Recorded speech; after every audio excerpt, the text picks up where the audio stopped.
Good morning, everyone. We're running early, I see, so we've got a bit more time. Hopefully we'll come up with some really interesting for you this morning. One thing I'd like to ask you just in the beginning as a show of hands, we all provide services to customers out there. How many of you are actually managing the services you provide? In other words, you're managing what the customer gets and the experience he gets. By a show of hands, how many of you are doing that? Not? Okay. So I'm going to show you what we've done over the last few years and what we've come up with to solve some of the problems we experienced. So my name is Brian Horn. I own two companies in the US. One is Winters Broadband. It's a wireless ISP in California in the Central Valley, and also a company called Tracon, which does training consulting focused mainly on MikroTik. And also with us today in the audience is Jeff King, who helped develop the product and architect for it that we're going to show you today. So if we look at that suddenly got louder. If we look at what I've mentioned, we're going to talk about analytics. And so what that really is when we conduct it, we're collecting data. We're doing it every day in fault diagnosis, network planning, and we diagnose customer problems. And the big thing there is from the MikroTik devices, our challenges are extracting the data, interpreting that data. So this is fault finding normally that's there, and then communicating it in a meaningful way. That's what analytics would mean. So how can we do that in the MikroTik environment? So if we look at the customer knowledge, I don't know about here, but in the US, the customer knowledge when it comes to networking is minimal. By that I mean is they go to one of the larger box stores and they buy routers and home networking products that they want to be plug and play. So they plug them in, come home, and it works, or it doesn't work so well. And the thing with it is they have no knowledge of what's there.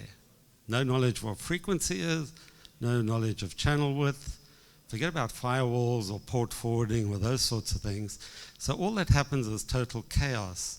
Now, if you're in a city where the Wi-Fi that's been provided in homes is very close together, this becomes really bad. For us in the rural environment, it's not as bad, but we do end up with some areas where the housing density is higher, and these become problems. So what you're having is the customers, by buying these plug-and-play devices, actually bring home problems.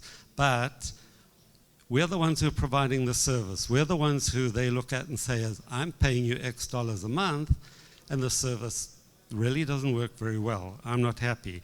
And it's got nothing to do with the service you're providing, it's the experience they're getting. So if we look at customer service issues, the customer expects whatever he's buying from you, say it's a 6 megabit per second service or 25, he expects it to meet expectations. And these expectations result in service calls if they're not met. For example, the service is slow, or my streaming video is buffering, the service is not working, and the connection keeps being dropped. So these are typical comments you're going to get as service calls that you have to handle. And these service calls all cost you time and money. And so that increases the staff you need. And typical ISPs or WISPs in America can have fairly large staffs just handling service calls. I'm going to try and see better here. So if we look at what we came up with this concept of implementing managed services. And one of the things with managed services, when you start looking at it and the routers that people have, they can have Asus, Belkin, Linksys, Cisco devices, a whole slew of them. And the interfaces are different. So if you're going to try and manage these different devices and sell them to customers, you've got to know all those devices, how to configure them, how to fault find, and what sort of diagnostics do they have. With MikroTik, from the data center to your tower sites or back to your customers, you have one consistent user interface, one consistent set of tools, so it makes your life a lot easier. So what we do is we provide the customer with a MikroTik router. So it powers the CPE. If it's a MikroTik CPE or other, it's powering the CPE. So we can reboot the CPE that's there. What we have is a gold configuration, so they're all configured the same way.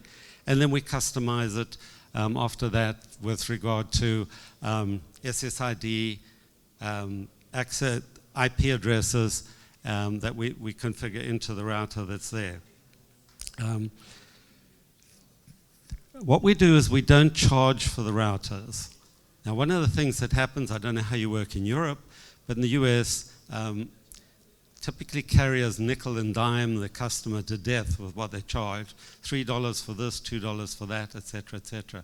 What we did is when we implemented managed routers in the beginning, we were charging $30 a year, which worked out fine. People paid $30 a year. But guess what happens 12 months later? You start getting all these phone calls. Is why do I end up with a bill suddenly for $30? What have I done? And we realized that people didn't remember that a year ago they paid for this annual service fee. So we just increased the price of the service by $2.50 a month, got rid of that problem. The one thing with this is it gives you tremendous diagnostics that you can do from the home remotely. So you can get into their home and see exactly what's going on.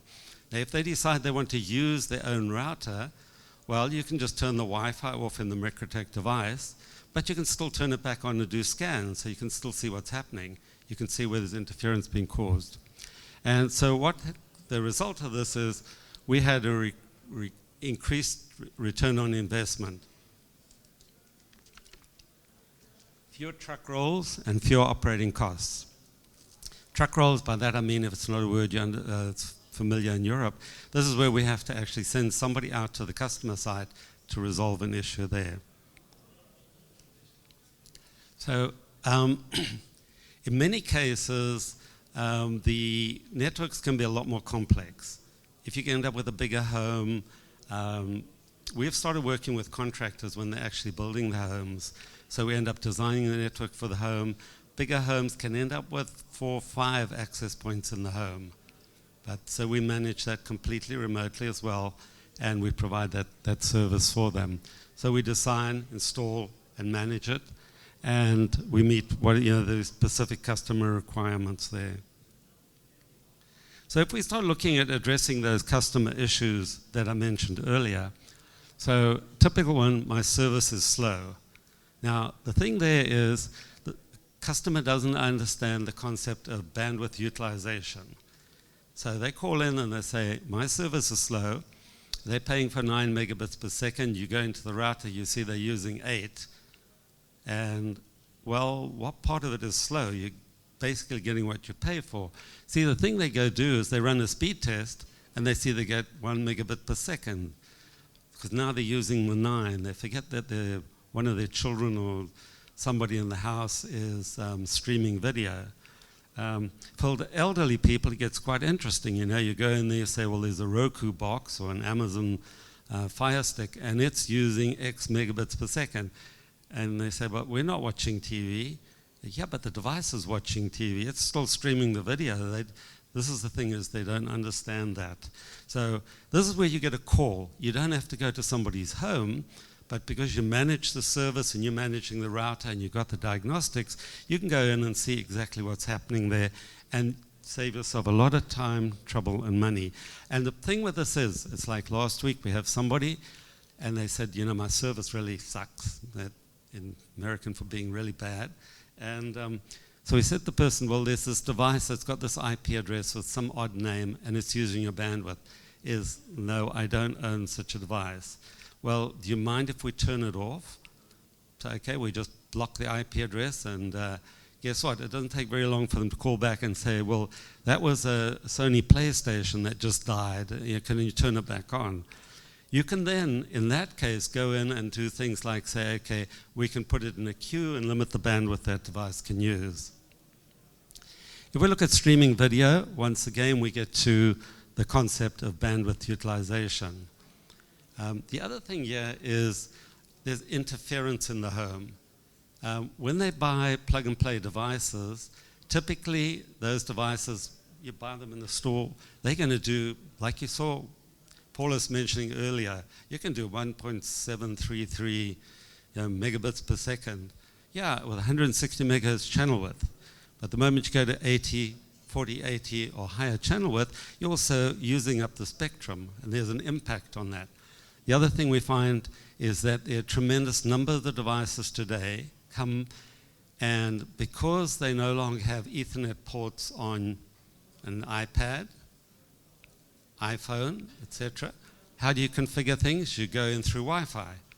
So the device that you buy, the Hewlett-Packard printer, for example, comes as an access point. You can log into it, but it's also causing interference. A Samsung refrigerator or cooktop. So in the same way, the customers don't understand this, that those devices they're just plugging more and more into the home are a problem. So, this is what you have to face with those service calls.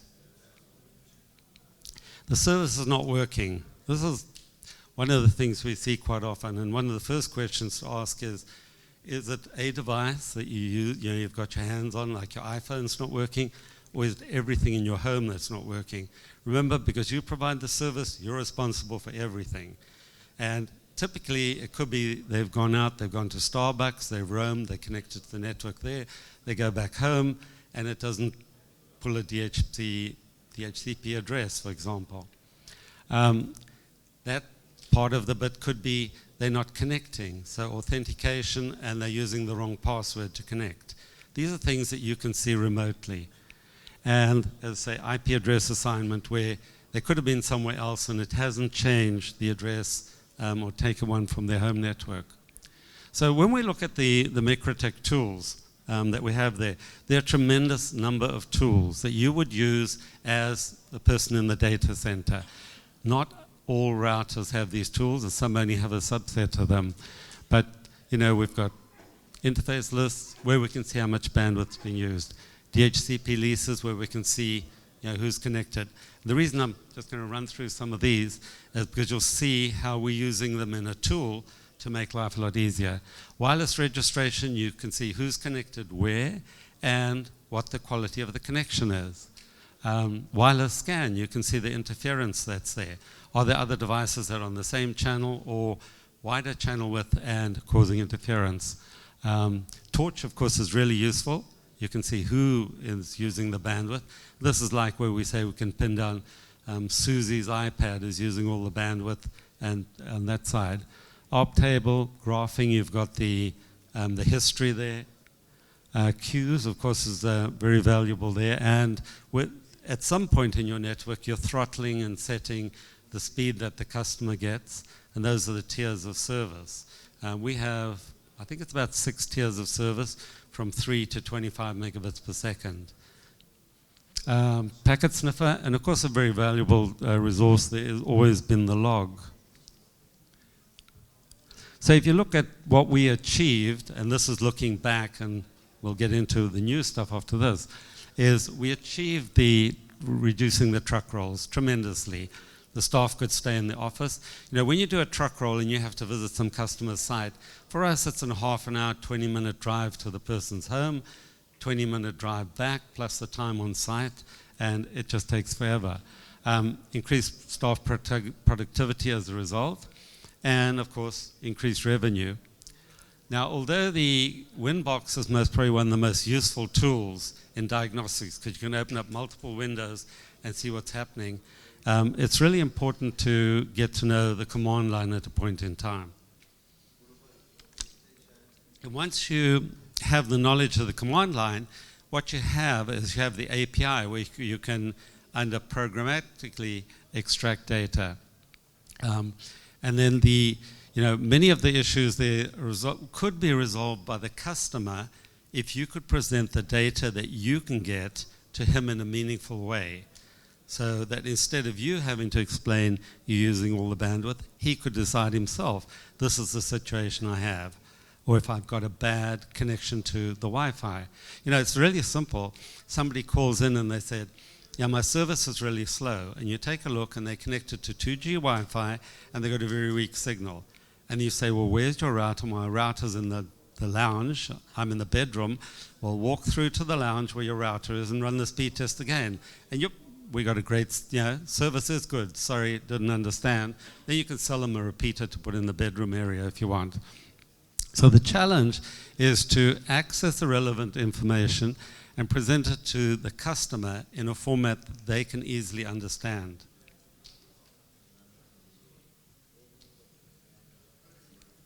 So we've come up with something which we call MicroMonitor. It's just something that's ours. It's not a product that's out there for other people. But we wanted to show you what we've done and what it is. So it is not another app. So it's not an app you load and put on your phone. There is no configuration you have to do. This is about as dumb as you can get for the end user. So it's an intuitive display for them of what's actually happening in their network at any point. So we map the output from analytical tools into an easily understandable format from all the data that we collect from those MikroTik tools. And then we optimize the display for whatever device you're using. So this, if it's an iPhone, iPad, PC, whatever you have, this display is optimized for that. So the first thing we do is we confirm that the customer is seeing their own network. And we give them their IP address. So when the display comes up, and you'll see the screens in a minute, they've got that. We give them a real-time display of the bandwidth that they're using, what the actual status is there. And then the devices that they got connected. So you've got a number of devices connected in your home. They could be connected 2G or 5G Wi-Fi. There could be Ethernet connections to your router. So we give them that, and then we display the quality of the Wi-Fi connection that you've got connected there. Then we also give them a display of the bandwidth usage, both the daily average and the current at the point in time when they're doing the tests. So this is what they see. So if they log into MicroMonitor, this is a display that comes up. The first thing it does up there, it gives the person their name, and it gives them the IP address. We just blanked out the IP address there because we just put the X's in because it is a public IP address this customer's got. It then gives, we have company information, and this is a bit of information you can edit as to, pops up on the screen is, I need to contact support, how do I contact them? I need to contact accounts, how do I contact them? Then we have 2 speed dials for upload and download. So this shows you at this point in time, the download was 2.3 megabits per second, and his upload was 0.57 megabits per second.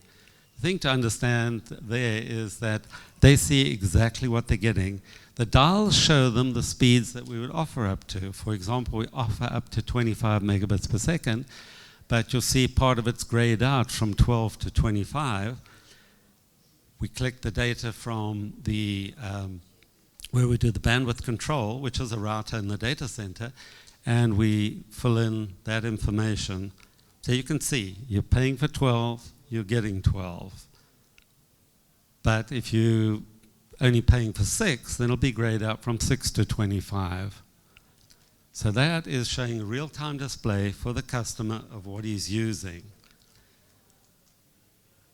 He can believe it or not, but then he'll have other questions, so we'll show you the screen. So what we have is we're a menu up there, and you've got some of the screens that you can select.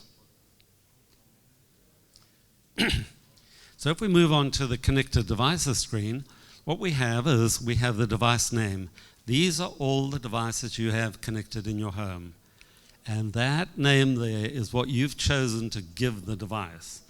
And if you haven't given it a name, that's the default name that the manufacturer has given it some way or other. It shows you the IP address that you've got there. Now, if you've got a 169 address there, or you haven't got one of those 192.168.88 addresses that's in the series, well, that's a really good explanation of why things aren't working there. We then have the So we've got sorry, I'm not seeing what the thing is. Sorry. But blurry from the side. Then what you see there is you see how they connected. Are you connected by 2G Wi-Fi?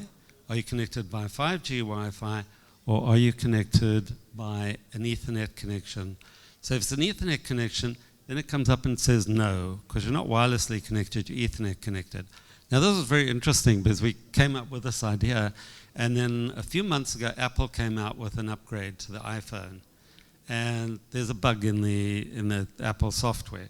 So what does the Apple device do? Suddenly we start getting calls that my service is intermittent and it keeps dropping my service. What we found was the Apple device would connect to 2G, then it would decide to connect to 5G, then it would connect to 2G, and it would connect to 5G. And we had to change the SSID so that the SSID for the 2G and the 5G were different.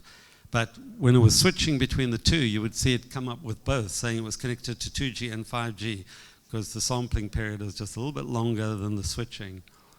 Then what we show is we show either 3 green dots, 2 orange dots, or a 1 red dot to indicate the quality of the connection.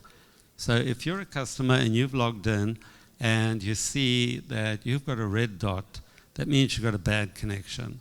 So either you've got to move somewhere where your quality of your service is better, or alternatively, call us and we can put in a repeater and improve the coverage in your home. Now the one thing here is, as we said on the previous screen, is somebody's using the bandwidth. And so if you run a speed test and that you've got that result at the moment and you're paying for 12 and you run a speed test, somebody's using the 12, you're going to get a bad result. Oops. Sorry, I went the wrong way.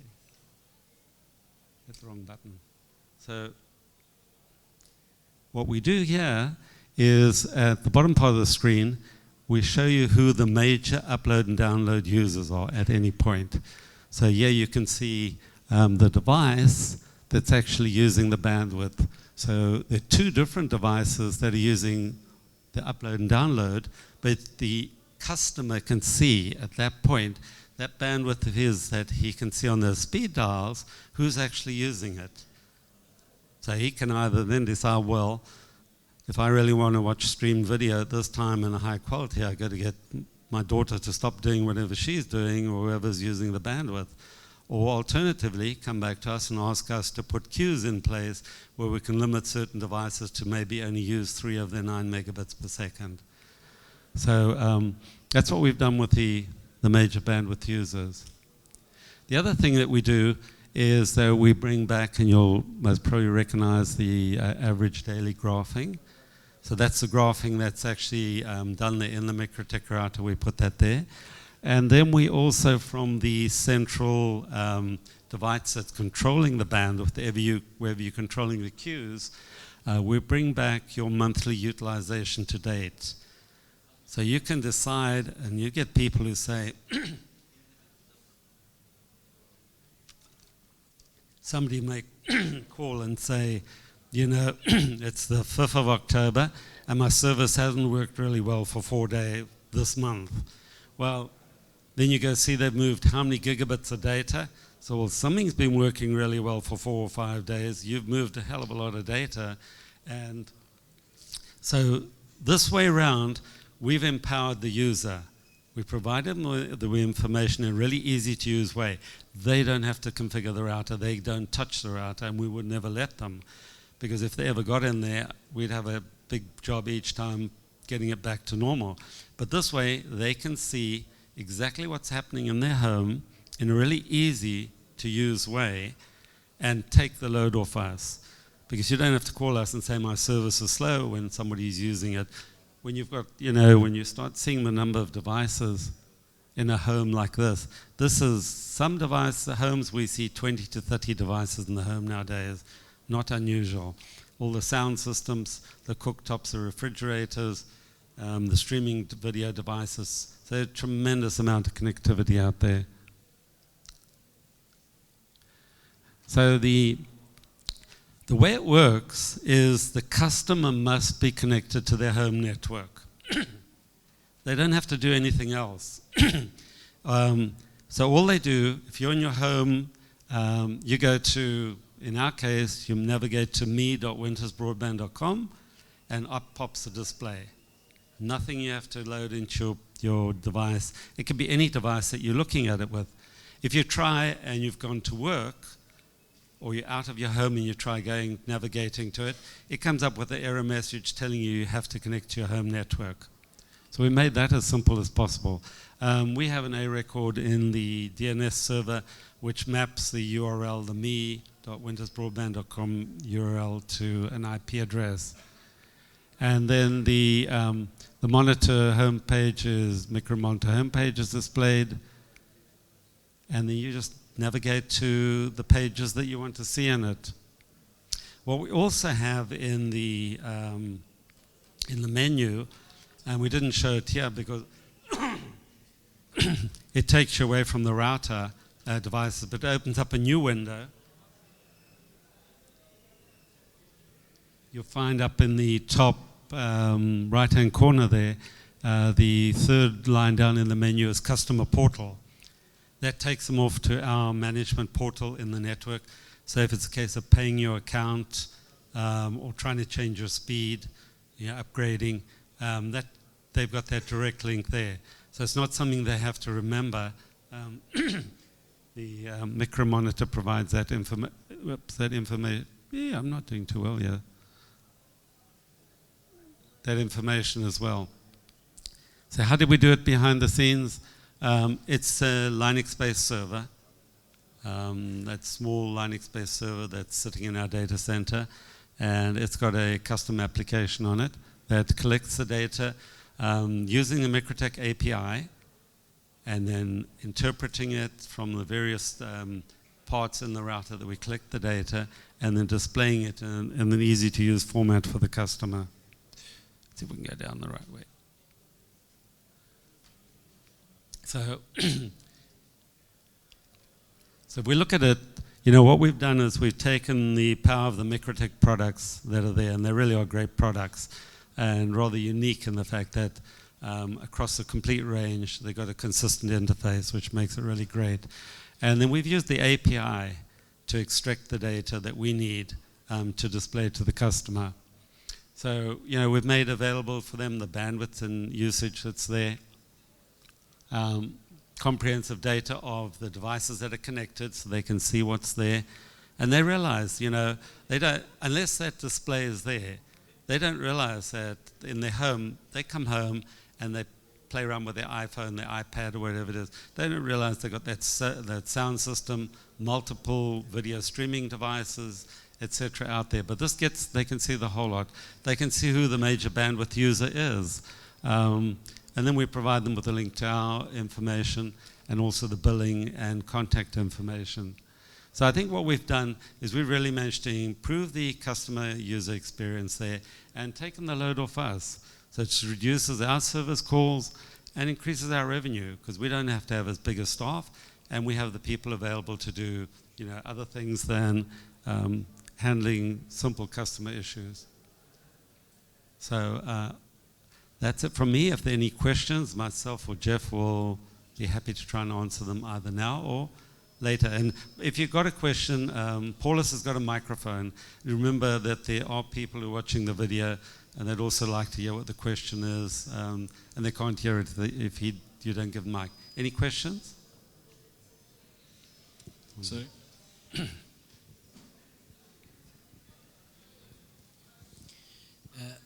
So about MicroMonitor application, are there any other performance measurement like latency or that maybe improve the quality of service to the customer other than bandwidth usage? Yeah. I'll tell you a bit of the history of this. About 4 years ago, I presented at a conference in Las Vegas and came up with this concept of getting managed routers, which was a little bit crazy at that time. People just didn't believe it.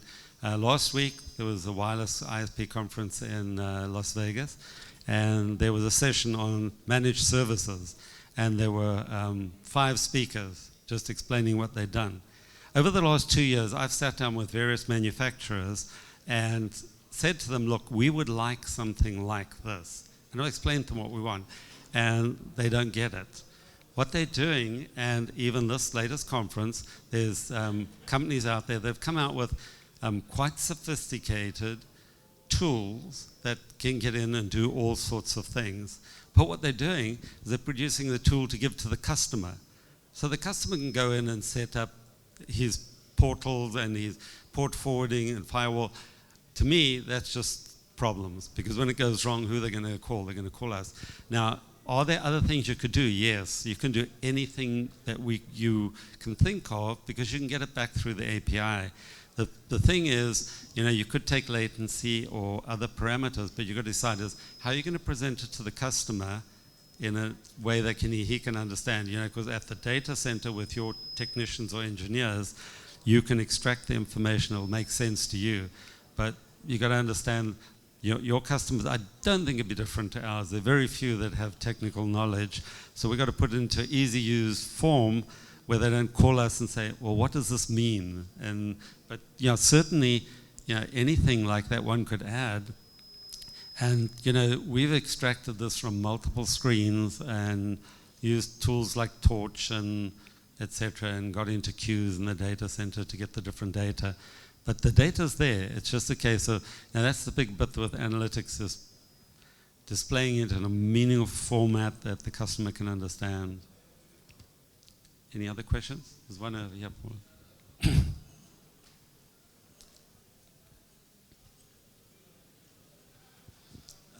Lots of clients maybe will say that we are not using the internet, or the traffic is not working because the phone is there and it's not working. Maybe there is a backdoor inside the phone or the laptop or whatever. Is there a way to add like monitoring, traffic monitoring to each client shown in the graph? You could put it up for each line. It's part of what we looked at there. And the thing is then what you end up with is you either end up with a long page which you'll scroll down and have to make sense of, or alternatively you can have multiple pages. And that's why what we did is we took the